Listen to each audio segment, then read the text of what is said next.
Siguro gawa na sobrang init, tapos yung singaw, kaya medyo tinamaan ako. Kasi 9:30 pa lang, napakainit kasi halos semento yung dinadaan namin yung Huwebes. Pero praise God kasi siguro may gusto ituro sa akin ng Panginoon. At nakita ko rin naman, sabi ko nga, habang wala ako dito, yung dasal ako ng dasal eh. Mag-isa ko po, sabi ko, Panginoon, ikaw na bahala sa kanila. Alam ko, hindi mapuputan yung gawain eh. Kahit na wala kami yung iba, magpapatuloy. Kaya, praise the Lord. So, ngayon tayo dadako sa mensahe. Lalo tayo ay manalangin tayo. Minsan pa, dakilang Diyos, ang dakila sa lahat. Tunay nga po, Panginoon, ikaw Diyos namin. Ikaw ang Diyos na buhay na tumitigil sa buhay namin. At ikaw ang tatakilo sa bawat sa amin para mapuntahan namin ang mga bagay na magawa sa amin. Maraming salamat sa lakas, maraming salamat sa kanino, maraming salamat sa patuloy na pagkalinam sa amin at hindi mo kami pagbayaan sa mga gawain namin. O Diyos, oras na ito, handa mong puso namin sa pagkilibusan at tuwa nakita namin mga katotohanan na nais mong bahagi sa amin. Bago po ako sa iyong harapan, ikaw nakita namin ang magbalhagi namin. Patuloy namin dalangin ng oras na ito, ikaw ang magbigyan ng kaluhatian sa mensahe ko. Kung saan dalangin namin sa pangalan ni Jesus. Amen. So, yung nakaraan ng topic ni Sir Charlie ay yung journey to victory. No? So, nakita natin, yun ang desire ng God para sa atin eh. So, magkaroon tayo ng victorious journey sa buhay natin. So, binanggit niya yung tatlo. Sa una, yung desire, kailangan talaga magkaroon tayo ng desire sa paglutod sa Panginoon. Hanggang wala tayong desire, hindi tayo magtatagumpay. Sa part of commitment ng mga Kristiyano na magkaroon ng desire. So, pangalawa, is sinasabot na discipline. So, napakalagang discipline sa buhay ng Kristiyano. Hanggang hindi mo didisiplina ang sarili mo, hindi magiging maganda ang bunga ng iyong paglutod sa Panginoon. At yung huli ay delight. No? So sabi sa Biblia, delight unto the Lord and He will give you the desires of your heart. Kung gusto mo magtagumpay, pakita mo sa Panginoon na talagang kasiyahan sa puso mo. No? At nakita natin yung namit mo, yung victory. No? Kaya yung victory na yun, nakakasunod ko lang sa journey mo na hindi matagumpay unless you are secure in God's love. Pag hindi secure God's love mo, hindi mo ma-meet yung victory sa buhay mo. No? Kaya ito ang gusto kong itapik sa umagang to, secure in God's love. So makita ho natin ang reference sa Roma 8:37-39. So basahin mo na natin, sabi diyan, hindi sa lahat ng mga ito tayo hindi pang magtatagumpay sa pamagitan niya ng pamahal sa atin. So tignan niyo sa tang nagtatagumpay. Ha? Sapagkat natitiyak kung walang makapaghulay sa atin sa kanyang pag-ibig kahit ang kamatayang buhay ng anghel o mga pamunuan o ang mga kapangyarihan sa kasulyan o ng hinaharap, ang kataasan o ang kalaliman o ang nilalang ay hindi makapaghulay sa atin sa pag-ibig ng Diyos na pinagkaloob sa atin sa pamagitan ni Kristo Jesus na ating Panginoon. So nakita natin ganyan mamahal ang Panginoon natin. No? Talagang mahal na mahal tayo. Habang buhay pa tayo, hanggang kamatayan, mahal niya tayo. Sa ibang elemento, sabi niya, yung pamunuan, yung buhay, kapangyarihan, so kataas kalimiman, hindi makakapekto sa atin to. No? So patuloy tayo, mamahalin ng Diyos, tayo ingatan ng Panginoon. So gusto ko lang yung bigyan ng yung kahulugan ng secure. Pag sinabi secure, sabi dyan, it is a fixed assurance that God, no one can separate us from the love of God. So, fix ito, no? Pag sinabi secure, talagang hindi na mababago to. Ano man ang nangyayari, talibalik rin ang mundo, nandun pa rin ang kasiguraduhan na mahal tayo ng Panginoon. No? Kaya sabi dyan sa binasa dati, sabi dyan, sapagkat, sa 38, sapagkat natitiyak kung walang makapaghihiwalay sa atin sa kanyang pag-ibig. So, ibig sabihin nyo, fixo yan. Hindi pwede magbago yan. No? Kaya secure na secure tayo sa pag-ibig ng Diyos.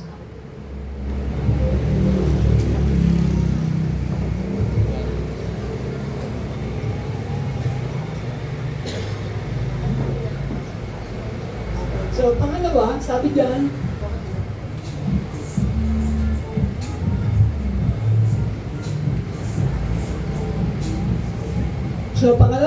it is a guarantee, sure guarantee that God will sabi diyan, ito'y garantiya.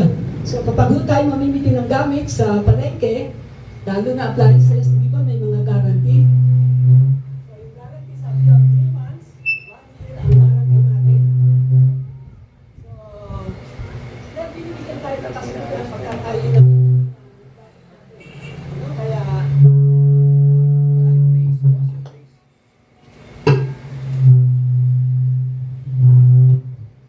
so, makakaasa ho tayo, sa talagang ginagarantihan ng Panginoon na tayo secure sa kanyang pag-ibig. At ang security na yan, hindi lang 90%, kundi more than 100% na tayo sigurado sa pag-ibig ng Diyos at mamahalin niya tayo. At sinakita natin ang pag-ibig ng Diyos, more than the guarantee na ino-offer ng mundong to. So, hindi lang dito sa mundo, pagdating sa langit, secure pa ang ating yung pagmamahal sa atin ng Diyos, hindi niya tayo iwanan. Kaya napakaganda na secure ang guarantee natin.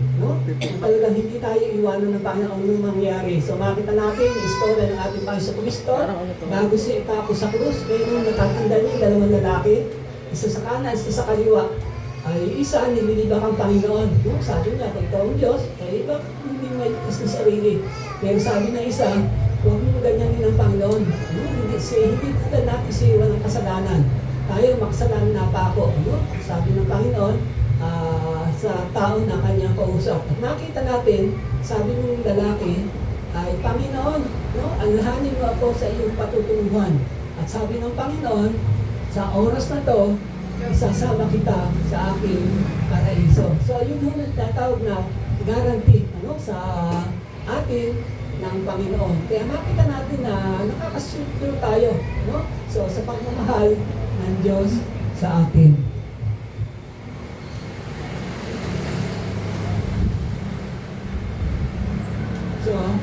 So ito yung mga assurances o guarantee na talagang na-sure tayo sa pagmahal ng Diyos. So una, God wants us to be happy.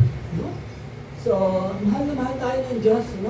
So, alam kong sa ating karamihan dumadanas ng hirap sa buhay natin. Pero kung tayo malulungkot, bahagi lang yung paghihirap sa mundo ito, yan ang buhay ng mga Kristiyano. Sabi nga na iba, ang buhay ng Kristiyano ay masayang tunay. So, totoong masaya. Kung secure tayo sa pagmahal ng Diyos. So, hindi naman nalulungkot ang Panginoon kung puro hirap ang daranasin natin dito sa lupa. So, nandun din yung pag-ibig ng Diyos sa atin. At minsan pa ang Panginoon nasalita sa Jeremias 31:3, sabi niya, napakita ako sa kanila mula sa malayo, sa sulot ay iniibig ko na sila. Tingnan yung yung kanyang pag-ibig ng Diyos. So, simula pa iniibig ko na sila, kaya patuloy ako magiging tapat sa kanila. So, nandun yung Panginoon, mahal ko kayo, mananatili akong tapat sa inyo, forever ang pagmamahal ko sa inyo. Muli kita itatayo, magulat na Israel, hahawakan mo muli ang iyong tamburin at nakikisaya sa mga nagkakasayahan. So, yun ang promise ng Panginoon, ha? So, sabi diyan, hahawakan muli ang tamburin.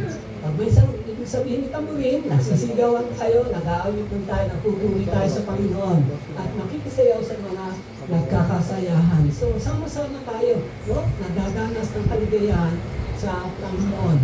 So, minsan, nakita natin parang hirap ng buhay ngayon, pero nakita natin dito na nais ng Panginoon na maranasan natin yung kaligayahan habang nandito tayo sa lupa.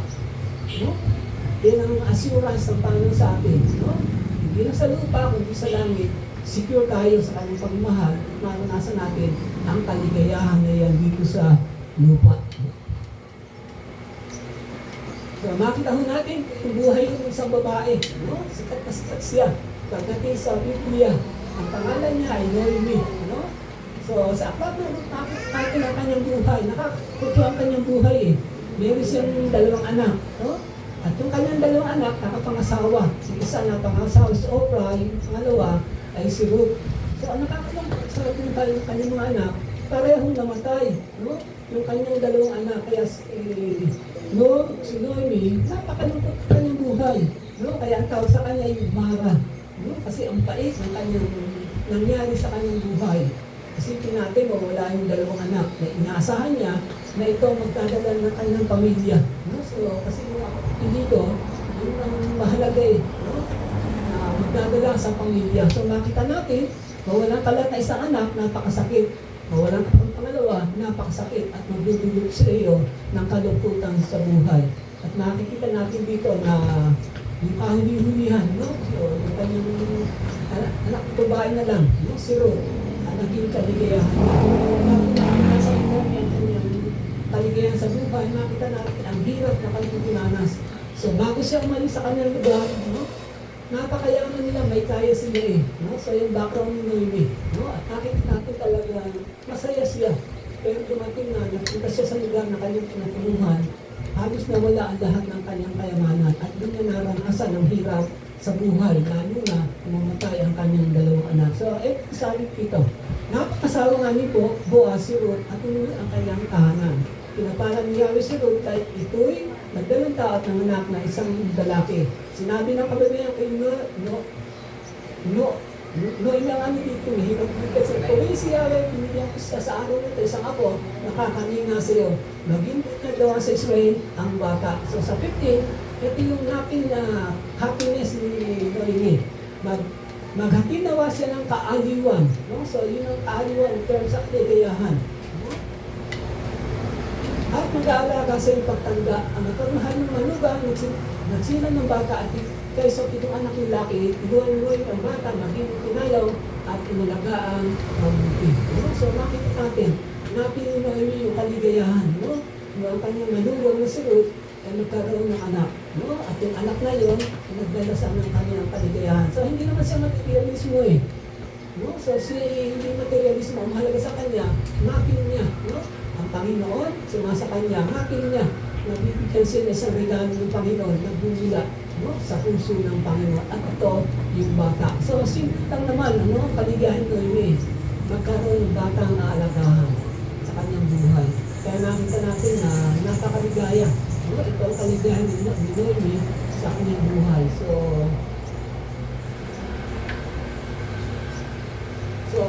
kaya marami hong naghangat na maging masaya. Ngunit sa kanyang buhay, bago nila maranasan ito, dumanas muna sila ng hirap. So alam niyo naman ang buhay ng mga taong to. Una si Joseph, no? Ang tawagin si Joseph the Dreamer. So, ito naman kanyang mga pangarap eh. No? So, mabalang araw, si maglilingkod sa Panginoon, at si paglilingkod din ng kanyang mga kapatid pamilya. So makikita natin, bago mangyari yan, dumanas siya ng matinding hirap. So una, tinapin siya sa balon, no? Ng kanyang mga kapatid para mamatay. No? Pero bago isipan ng kanyang pangalan na kapatid, hinangon siya sa balon at binigyan siya papunta sa Ehipto. At sa Ehipto, nagkaroon siya ng amo, no? Ang pangalan ay Potiphar. Pag nasa sa kanina sa Potiphar, tinuksos siya ng kanyang asawa. At dahil sa tinuksos ng kanyang asawa, pinabilanggo siya. No? So, nakakaroon ng kanyang buhay, no? So, yung mabilanggo ka, ang hirap eh. No?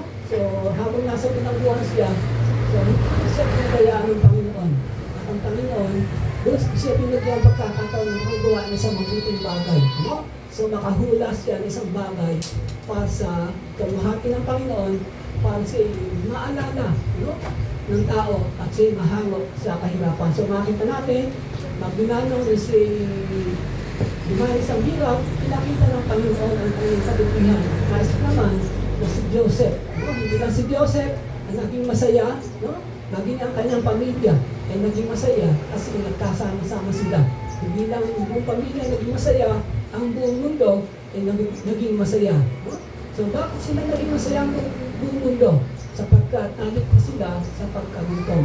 So nagkaroon ng Kristo noon, ang dahil matinding hirap ang dinanas sa Israel, sa Ehipto, at sa buong mundo. Pero ginamit si Joseph ng Panginoon para masave ang buong mundo sa pagkagutom. No? So, pangalawa, si Job.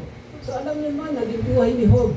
No? Si Job talagang ito yung pinaka-good example ng suffering na walang nakakahigit, no? Sa kanyang suffering. No? So, makita natin na wala ang kanyang mga katulong, namatay. Nakita natin na wala ang kanyang mga anak, inuwan ng Panginoon. Nakita natin na wala ang kanyang ari-arian. Sa panahon mo, nakilala ang mayaman kapag maraming hayop. Ano? Hindi usap marami ng pera. So, ilang kamelyo, tupa ang kanyang alaga. Ngunit ang lahat na to, sa isang iglap lang, itibig lang na walang lahat. At ang nakakalupad yung kanyang kaisa-isang asawa. No? Sabi ng asawa, itakwil mo na ang iyong Panginoon. Pero sabi niya, hindi ko magagawa yan. No? Hindi ko magagawa dahil mahal ko ang Panginoon. Pero nakita natin yung pagmahal ng Panginoon. No?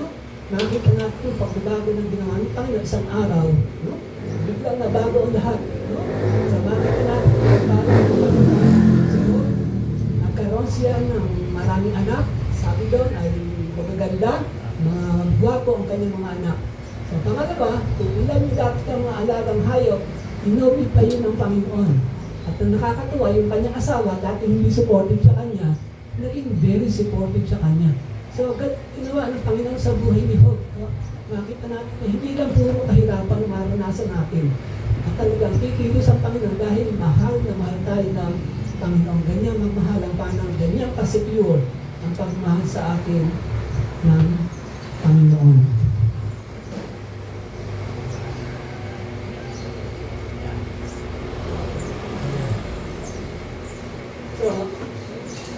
Sa buhay natin ngayon, maraming dumadanas ng hirap. Napakahirap ng buhay ngayon, no? At ang mga sinasabi ng tao, ito, parang gusto naging masaya. So, kailangan ko magkaroon ng maraming pera. So, ang basihan nila ngayon sa mundo ito ay yung kayamanan. No? So, hanggang ngayon, maraming pamilya. Ang kaligayahan ay nabibili ng pera. No? Pero nakita natin, hindi mo totoo yan. No? At sabi sa napakinggan ko na sabi na, ang pinakamalungkot na tao, pinakamahirap na tao, ang kayamanan ay ang pera lamang. No? So makita natin ay sa yan na buhay ng binatang mayaman. No? So mayaman na siya, lumapit siya sa Panginoon. At nakita natin, hindi siya masaya sa kanyang kayamanan. Hindi yung kayamanan kasihan para tayo maging masaya. Hindi rin ang posisyon sa buhay para tayo maging masaya o tayo tanyag. So kilala niyo ba si Marilyn Monroe?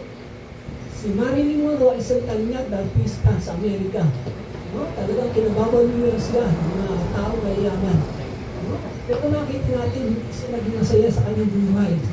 No? Sa kabila ng kanyang katinigan sa araw, natagpuan na lang siya matay.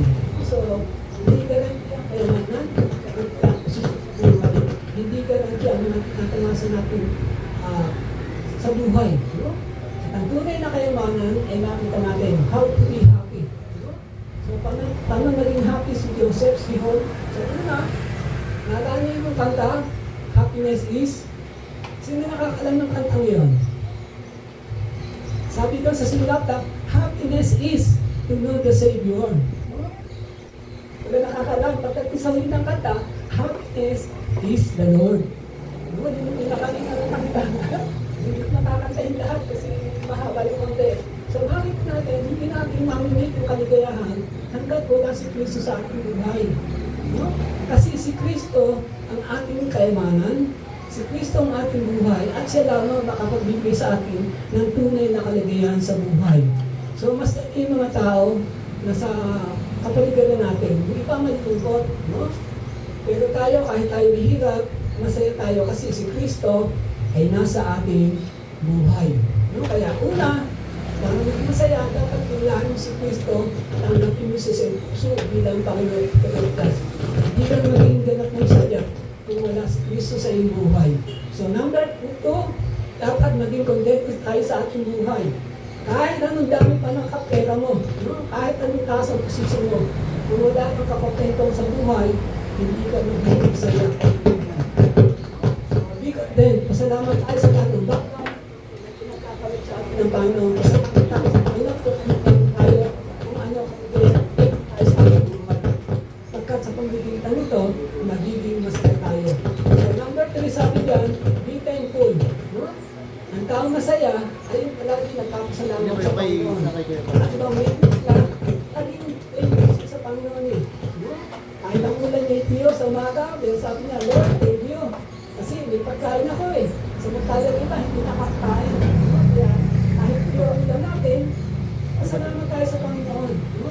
So, magiging masaya tayo sa Panginoon sa lahat ng bagay. No? Be thankful tayo. Be thankful tayo sa Panginoon. Sapagkat ito ito ang nagbibigay sa ating mga kaligayahan. So, number 4, ito yung napakahalaga tayo maging maligaya. Trust in the Lord. Trust in the Lord. So, Proverbs 5:6 sabi dyan, trust in the Lord with all your heart. Hanggat hindi ko natitiwala na bumalik sa Panginoon, hindi mo maramdaman yung security ng pagmamahalan Diyos sa atin. So, kailangan trust. Naalala ko yung buhay ko eh. Ako yung estudyante ko sa Panginoon, sa iyong buhay na to. So, nagkakatiwala ako sa iyo kung ako yung magkaka-graduate sa trabaho. Trust lang eh. So, yung pag-mangasawa, so trust lang Panginoon sa nagkakatulong ng pangasawa. So, sa lahat ng panungat buhay, dapat pagkatiwala natin sa Panginoon. Kung gagawin natin to, napitin natin, sure at secure kayo na tayo magiging masaya sa ating buhay.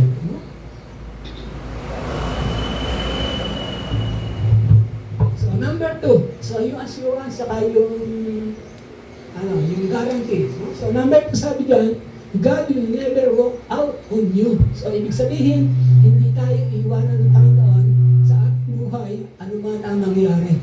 So, sabi dyan, sa Hebrew 13:5, yan ang common news na ginagamit sa nagsasalita. Pero gusto ko makita dito, sa lembat lang. Hindi kita iiwanan, pababayaan man. So, yung promise na yan, ay para sa lahat sa atin yan. So, ano man nangyari sa ating buhay, secure na secure tayo, hindi tayo iiwanan ng Panginoon. So, ano man nangyari, pag mula bata, hanggang tayo tumanda, mamatay man tayo, secure tayo at yan na-assure sa ating Panginoon na hindi niya tayo iwan sa ating buhay. So, makita ko natin example, kung paano siya iningatan ng Panginoon.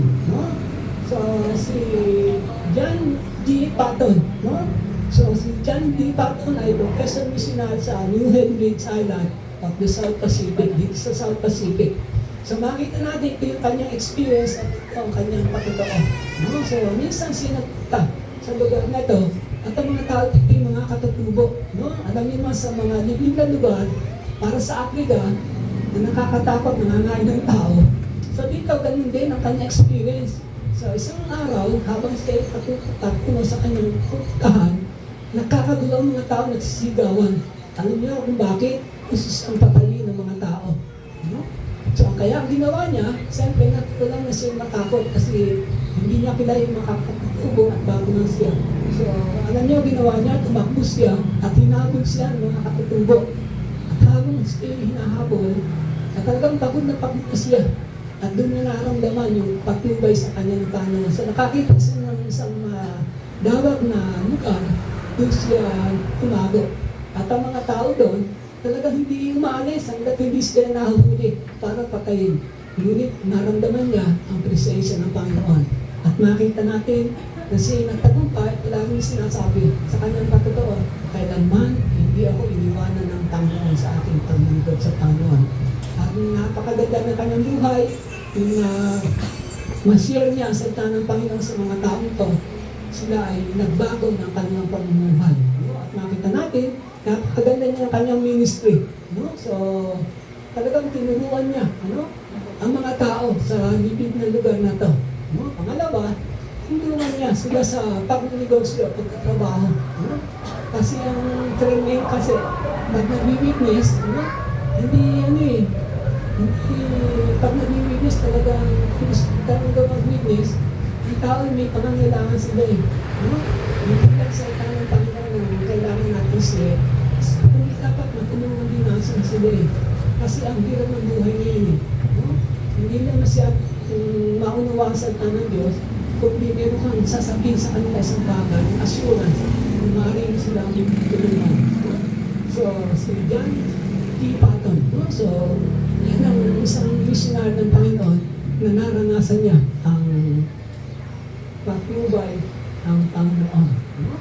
So, gusto ko share yung aking buhay sa pagturuan at parang maging ganaw. So, ito hindi ko makalimutan na talaga hindi ako iniwan ng Panginoon. So, sa Cabanatuan City, ito yung first missionary assignment ko. So, bago ako mag-graduate, sabi ko sa Panginoon, Panginoon, gusto ko yung 5 buwan bago ako kumalis sa Central Luzon State University, gusto kong i-offer life ko sa iyo, Panginoon. No? Kaya sabi ko sa Panginoon, pupunta ka sa isang lugar na gusto mo. No? So happy na dumalo sa Cabanatuan City. No? Doon ko nakita ang daming kababaihan. At yung mga kababaihan na yung mga estudyante sa Wesleyan University. Awang-awa ko sa mga kababaihan kasi nakita ko na parang mali yata ang sistema. No? Ang kanilang ginagawa. No? Ang sistema nila, hindi naman kakabit, kundi sumasama sa mga sundalo. No? Talagang pumapatos sila sa mga sundalo para sa may matulungan. So, naunawa ko naman ang kanyang kahirapan. Kaya sinabi sa father ko, sundalo ang father ko. Sabi ko, kahit bakit ang mga babae dito, bakit ginagawa nila ito? Ano? Kaya sabi nila, mahirap ang buhay na, kaya sila gumagawa, tumakabit sila sa mga sundalo. Ano? At nakita ko nga, nung ako'y pumasok na sa Wesleyan University, ganun nangyayari. Tinanong ko yung mga kabaihan, sabi nila, mahirap lang kami. No? So, iba't ibang kanya sinasabi, ayaw kong umuwi na hindi ako graduate. No? Mahirap lang kami, kaya pumapatol ako sa kanila. So, naunawa ko sa sila eh. Pero sinasabi ko sa kanila, may paraan pa. No? Para hindi nangyari sa inyo yan. Kaya I share the gospel sa kanila na hindi ang puro babae ha. May mga lalaki rin dun eh sa nasamahan na Red Cross. Ang na-witness ang member ng Red Cross. At doon sa isang member namin, tinuturuan ko, inimbitahan niya ako sa kanila. Ito yung unang experience ko na natakot ako. No? So, hindi ka lang yung part Cabanatuan City sa part dun sa Cabanatuan City, may lilim na lugar pa dyan eh. No? Na doon pa lang, maraming NPA. Sabi niya, Kuya Tony, mag-isip ka sa amin. No? So, nung ako nag-isip na sabi niya, Kuya Tony, mag-iingat ka habang nagsasalita ka. No? Kasi, baka marinig ka dito, baka mamatay ka. No? Kaya sabi niya, basta may babalik sa iyo, mag-dive ka. No? Huwag mo na kami intindihin. Hindi pa rin kami mamatay, basta ikaw iligtas. No? So, nakita yung pag-iingat ng Panginoon. Habang nagsasalita ko, wala naman dumaan ng NPA. No? Kasi ang NPA, grupo-grupo eh. Kaya nakita ko yung pag-iingat sa akin ng Panginoon. Kung matapos ako magmensahe, pagdating sa bahay, nakakabang kumakain na kami, doon nagdating nga ng NPA. No? Kaya sabi ko, Panginoon, maraming salamat kasi ganito pala ang buhay. Pag ikaw naglilikod sa Panginoon, hindi makakarans ka ng ganito.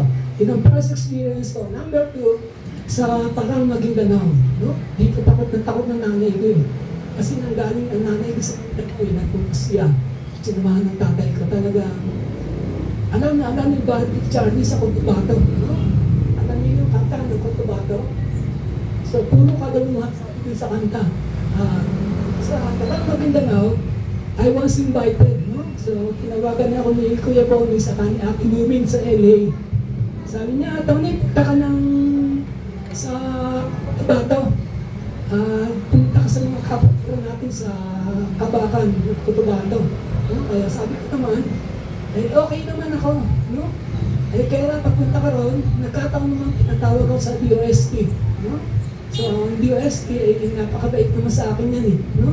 Noong 1989, medyo nakatanggap tayo ng parangal sa DOST.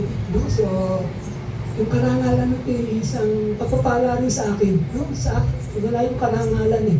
No? Kaya sabi nila, kami nakikusap sa iyo. Kung nag-request na magte-training, 1 week training para sa parang Maguindanao. No?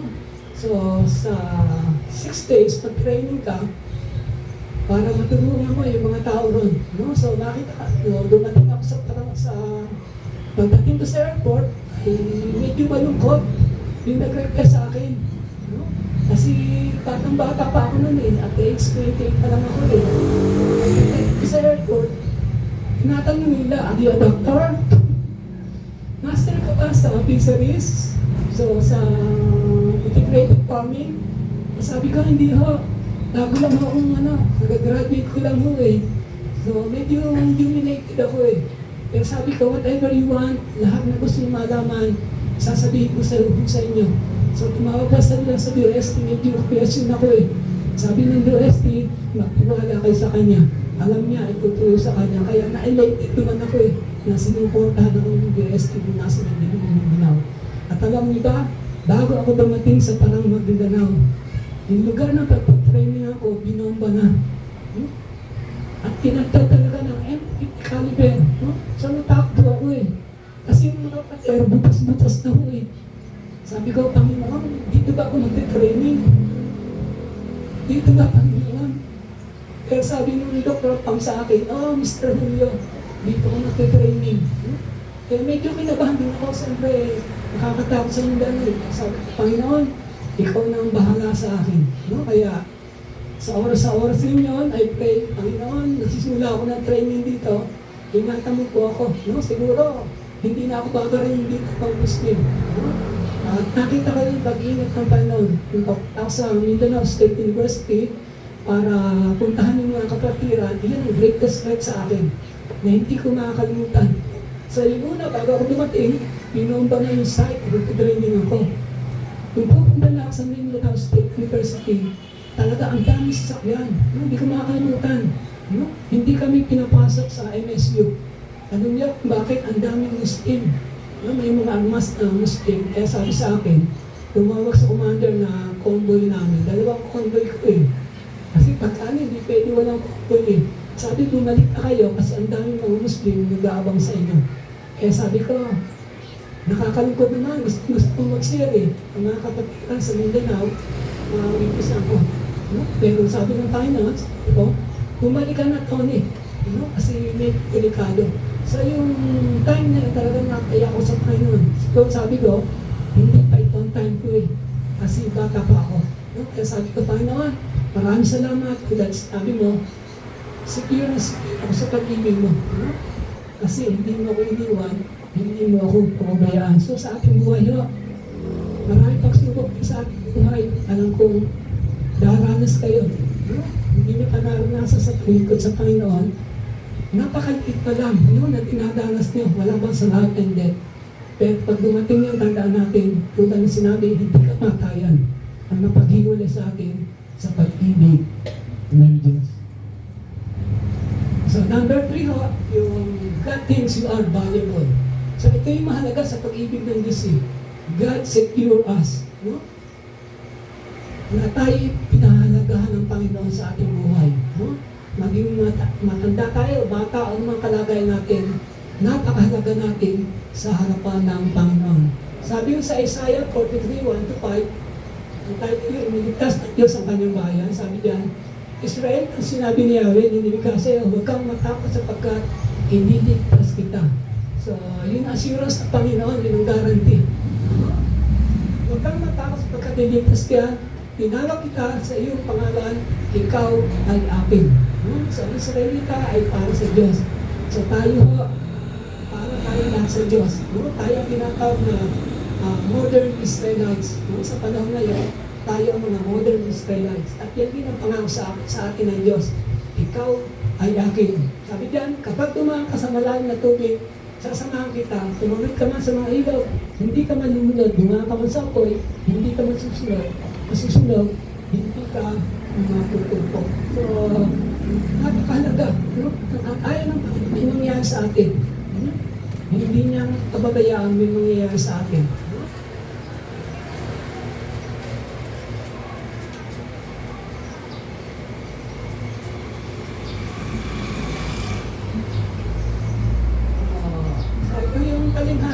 Sa Lucas 14:15-22, kung paano pinakita ng Panginoon ang kahalagahan ng mga tao. So makita natin story dyan, narinig ang isa sa mga kasalo niya ron at sinabi sa kanya, pinagpapala ang nakakasalo sa kaharian ng Diyos. So sino kaya yung mga pinagpala na kasalo sa kaharian ng Diyos? Sa pagkakat sa Jesus, isang dami na ganda sa mga kasalo at marami siyang inanyayahan. So, napakahalaga, tandaan niyo, maraming inanyahan. Yung sabihin, pagkakainanyahan, napakahalaga niyo. Nang dumating ang oras ng handaan, kung saan niya ka nakikita, kung sabi sa mga inanyahan, halika na kayo, handa na ang lahat. Ngunit nagdahilan silang lahat. Ang sabi ng una, nakabili ako ng tubig, kailangan ko puntahan.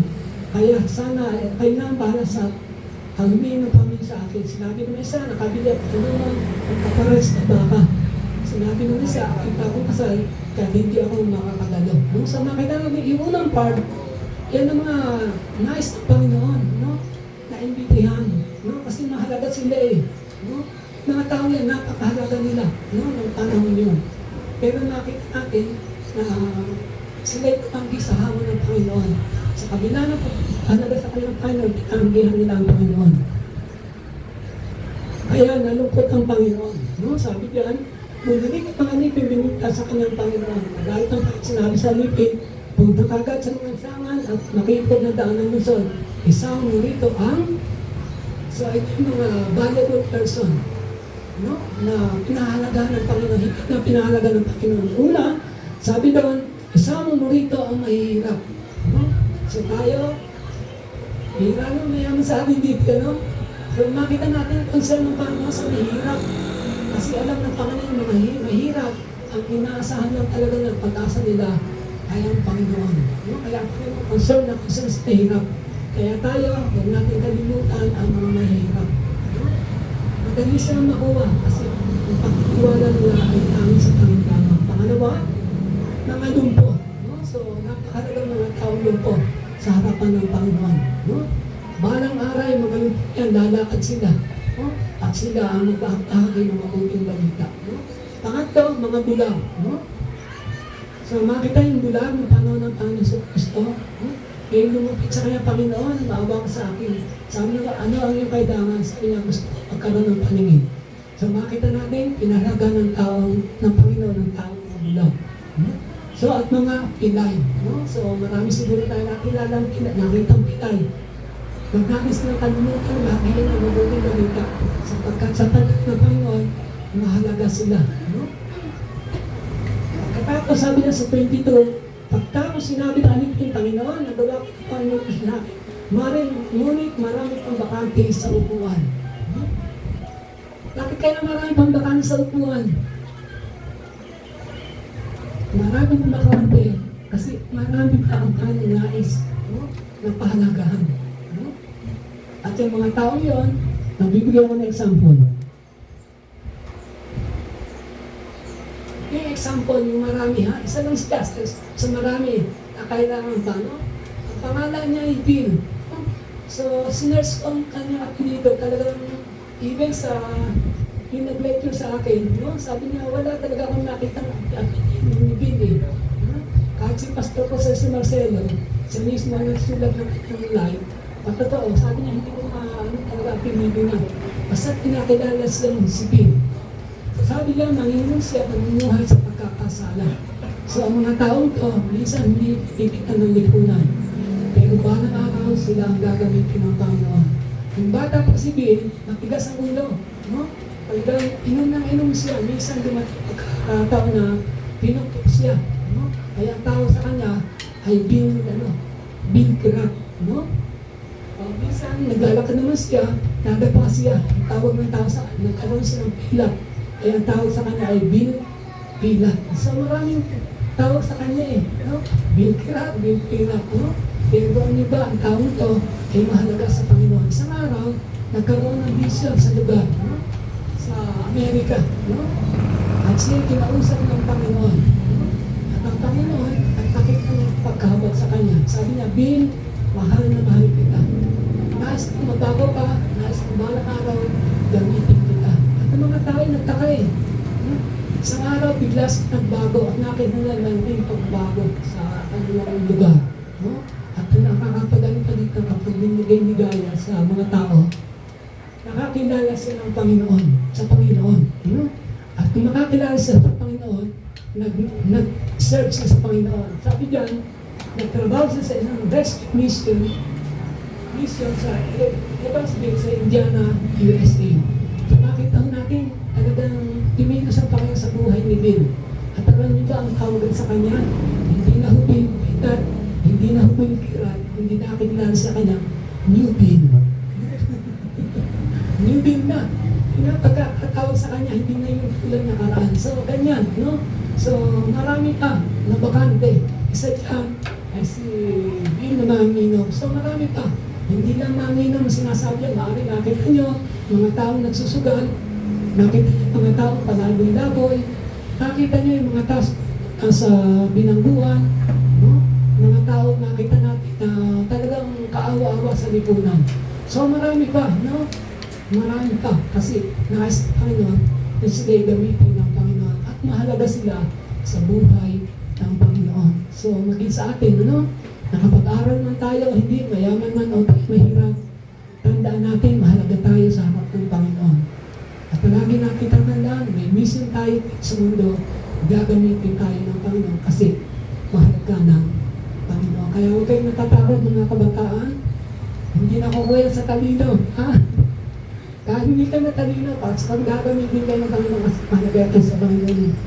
Hindi mahalaga na kayo magaling maboka magsalita, no?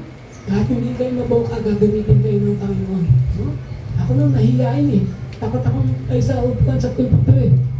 Nung ako'y nasa CLS, sabi ko, Panginoon, gusto ko, kakanta na lang ako eh. Papalakpak na, makipagpisahin. Ngayon sabi ng Bible study dito ko, hindi pwedeng ganyan lamang. Kaya nang dumating missionary may missionary dumating, sabi niya, kailangan tumayo ka sa pulpito. So, talagang ayaw sa pulpito. At doon ko nakilala na kahit parang mahihain, mahalaga pala sa Panginoon. Kahit ikaw dating luha, mahalaga sa Panginoon, gagamitin ka ng Panginoon.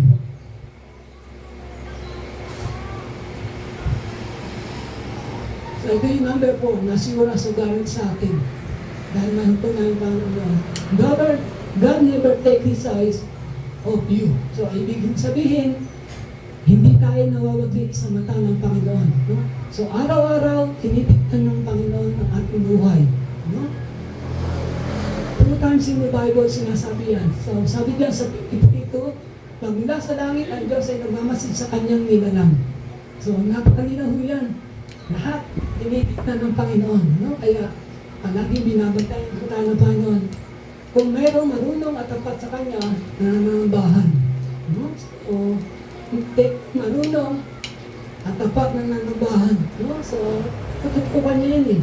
Kasi yung mga tao yung mahalaga sa Kanya. Yun ang gagamitin ng Panginoon. Sa awit 11:4, muli nagsalita ang Panginoon, sabi niya, si Yahweh ay naroon sa kanyang banal na templo, doon sa kalangitan, nakaupo sa kanyang trono, at buhat ko, pinamamasdan ng lahat ng tao. Walang natatago naman sa gawa ng mga ito. No? Kaya, walang sikreto tayo may lilin sa Panginoon. Kahit nakatago niya, kahit sa ilahan ng lupa, no? Malalaman at malalaman pa. Ganyan katindi magmasid, magmantay sa atin ng Panginoon. Kaya don't worry sa ating buhay.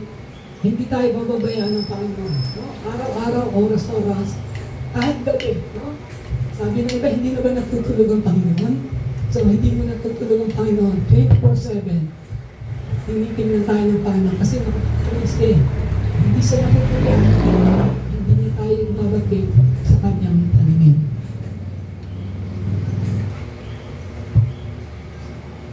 So, ito yung isa example kung paano hindi mo nabit ang Panginoon isang tao. So, ang pangalan niya ay Gideon. So, kalay ba si Gideon? So, si Gideon ho ay, kasahin ko ang kanyang background muna. Sabi niya, dumating sa Okla ang ni Yahweh at ako sa ilalim ng puno na pag-aaring Joas at ang kanyang arbisier. Si Gideon, anak ni Joas, nakasulang ni ang trigo sa nagpisaan ng ubas. Patago ang kanyang pag-iip upang hindi siya makita ng Midianita. So, nung panahon ng Israel ay sakot ng Midianita. Ano talagang, pag nakita ka na, open ka, nakalabas ka, dadakatin ka. Kaya patago ang lahat ng kilos nila. Napakita sa kanya, ang anghel ni Yahweh, sinabi sa kanya, sumasaya si Yahweh, magiging na lalaki. Diba? Si Gideon pala, magiging na lalaki. Ano kaya naging magiging na lalaki si Gideon? Sabi niya sa 30, sumagot si Gideon, walang dalang na to, talagang kasama namin si Yahweh. Bakit ganito ang nangyayari sa amin? No? So, nagsalita siya sa anghel ng Panginoon. No? Tinanong niya, mahal ako ng Panginoon, mahal ka ng Panginoon, bakit ito nangyayari sa amin? Nasa na ngayon ang mga kabanaghan, ginawa niya noon, gaya na kinuwento sa amin ang mga ninuno. So sabi ni Gideon, bakit noon nagpapakita ang Panginoon? Gumagawa siya ng kababalaghan, bakit ngayon? Parang pinabayaan na kami ngayon. No? kung paano sila iniligtas niya sa Egypto. Pinabayaan na kami ni Yahweh sa kamay ng mga biniligtas. At hindi na kanyang kami tapos sinabi niya kami naramdaman sa anghel. Pinabayaan na kami ng Panginoon. Pero tanda natin, sabi ng Panginoon, hindi ko kayo pinabayaan. Sinabi sa kanya ni Yahweh, dumakat ka, hindi mo nabulakas, mo upang ipasasin mula sa mga mikikita, ako mismo ang nagsusugo sa iyo. So makita natin si Gideon, siya ay, tandaan natin, siya ay galing sa mahina. Nalipin ni Manase. So ibig sabihin, mahihiyais ka. Tingnan natin, mahihiyais ka. Mahirap siya, wala siyang kakayahan. Pero nakita natin na siya ginamit ng Panginoon. Sabi niya, atak naman po ang pinakahanap sa pamilya namin. So, ibig sabihin, wala siyang kakayahan. Kaya nagbabayo na lang siya, nagano na lang siya tumubas. Kaya pansin natin, ginamit siya ng Panginoon. At hindi siya pinabayaan ng Panginoon. Sa oras na sila ay masasakop ng kalaban, nandun ng Panginoon at hindi sila pinabayaan. So sa ating buhay, nakita natin, nakala natin tayo nag-iisa sa ating buhay Kristiyano. Minsan nagtatanong tayo, Panginoon, bakit kaya ganito ang buhay namin? O kaya sa ministry, bakit kaya Panginoon, nag-iisa nila ako humahayop.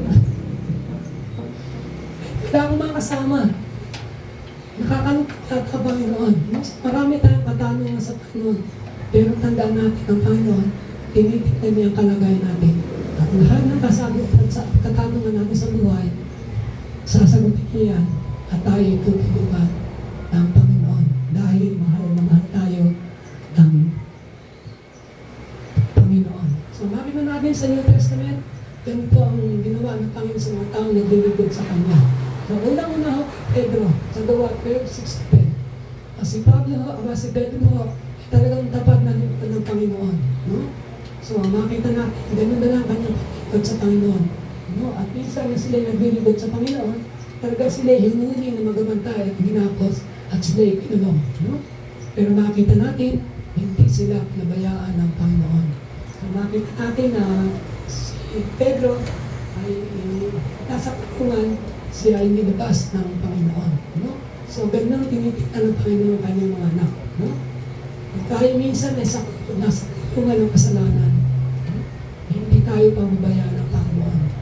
Hinilitas at ilalabas na tayo mula sa kasalanan.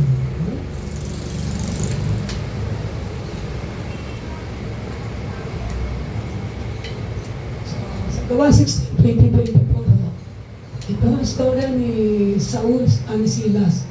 Makita natin na sila nagbinigod sa Panginoon. So makita natin na sila din, At sa pagkakakamon sa kanila, sila nakatanikala pa. At makita natin siniguradang mga kalaban na talaga sila hindi makaliligtas o makakawala. Pero makita natin, hindi sila pinabayaan ng Panginoon. Imbis na sila magtanong sa Panginoon, Panginoon, bakit narito? Bakit inakulan? Sila'y nag-awitan na pagpuri sa Panginoon. At alam niyo ba ang ginawa ng Panginoon? So, inalisan po nagkala at sila ay nakalabas sa kulungan. So, ganyan ang buhay na lingkod ng Panginoon. Sa kagipitan, sa kalungkutan, inaalis tayo ng Panginoon. Hindi nawawala ang kanyang pagtingin sa atin. Araw-araw, oras-oras, minuto, binabantayan niya tayo kung ano ang ating kalagayan. Kaya huwag tayo tatakot sa buhay natin. Palaging nandiyan ang Panginoon. Mula sa langit, tinitignan niya ang bawat sa atin. At tayo ng isa sa atin ay mapahaba. Lalo na sa panahon ngayon, mahirap ang buhay. Ito yung buot, pinaka-ano lang review kayo. So, gusto na pa lang makaranas ng kaligayahan, maging masaya tayo, sa kabila ng hirap. Pangalawa, hindi tayo iiwan ng Panginoon. God will never walk out in you. Pangatlo, God thinks you are valuable. Napakalaga ng bawat sa atin. Maging mayaman ka, mahirap, magbabayo ng pinag-aralan, pamataas. Walang tinitingnan ng Panginoon. Pag gagamitin ka ng Panginoon, gagamitin ka kahit ng mga dahil. Pang-apat, God never takes this out of you. So, nandiyan palagi siya araw-araw. 24 hours, pinabantayan tayo ng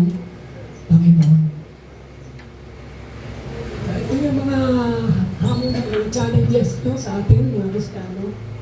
Mahirap pa ng buhay mo ngayon o magdaranas ng kahirapan.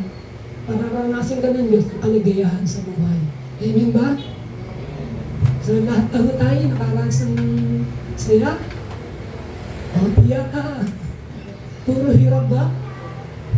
Pero hindi sumasagot eh. Amen ba? Amen yan. Makakaranas tayo ng kaligayahan. Hindi magbabayad ang Panginoon hanggang habang natin sa buhay, dito tayo sa mundo, puro hirap na lang, no?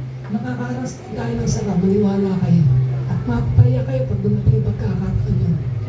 Pangalawa, sa anumang sitwasyon ng ating buhay, palagi na ng Diyos sa tabi natin, hindi tayo iiwanan. Ano?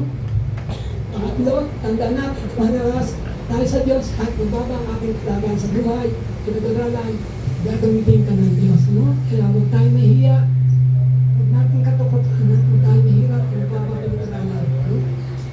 Mahalaga tayo sa Panginoon, gagawin tayo.